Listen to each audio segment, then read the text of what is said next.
How to use builder.io in Figma.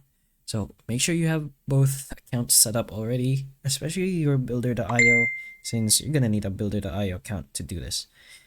So once you are in your project in your Figma, so you're gonna go ahead to the top left corner and then go to, not that one, this one, and go ahead to your plugins. In your plugins, go to manage plugins, and then you're gonna have to search for builder.io like so, and it should be available like this.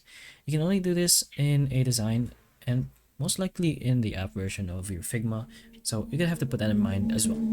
So here it is from the community builder.io Figma as a code. You're gonna press on that, and then you could either save that for later or just run it directly from there. So once it is gonna open up, it will give you this little tab, so you could select layers to export to code. So let's say this one. What you're gonna do is open up the Smart Export. You could choose whichever, to Smart Export or to use a Classic Export. So the Classic Export will be for outputting to Firebase Studio, but the Smart Export will be their highest quality AI to turn the designs into codes or fully functional apps. So what you're gonna have to do is just choose whichever, of course, and then press on the Smart Export.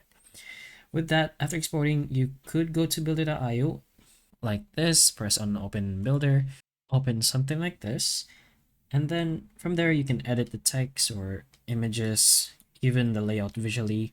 You can even connect the dynamic data or integrate it into your website like a Next.js app.